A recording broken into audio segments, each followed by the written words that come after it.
রোশনাই ধারাবাহিকে এবার তোমরা নতুন চমক দেখতে পাবে। হ্যাঁ বন্ধুরা, রোশনাই ধারাবাহিকে এখানে যখন আরণ্যক আর গরিমার বিয়ের মহা ধুমধাম আয়োজন চলছে, সেই মুহূর্তেই কিন্তু সবচেয়ে চমক নিয়ে আসছে রোশনাই।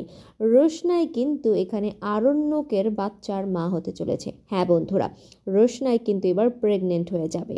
তোমাদের যদি মনে থাকে যে রোশনাই আর আরণ্যক বৃষ্টির রাতে একসঙ্গে সময় কাটিয়েছিল, আর তার ফলে এখানে রোশনাই কিন্তু প্রেগনেন্ট হয়ে পড়েছে।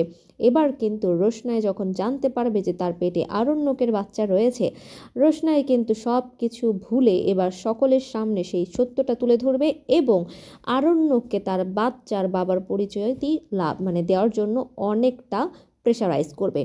এবার আরণ্যক কি রোশনাইয়ের এই কথায় বিশ্বাস করবে? রোশনাইয়ের বাচ্চাকে কি নিজের নাম দেবে, নাকি রোশনাইয়ের কপালে বরাবরের মতোই আবারও দুঃখ অপেক্ষা করছে? সেটা দেখতে হলে তোমাদের কিন্তু রোশনাইয়ের সঙ্গেই থাকতে হবে। তো তোমরা কতটুকু এক্সাইটেড নতুন এই ধামাকা দেখার জন্য কমেন্ট করে অবশ্যই জানাও। আর আমাদের চ্যানেলটিকে সাবস্ক্রাইব করে আমাদের সঙ্গেই থাকো নতুন নতুন আপডেটের জন্য।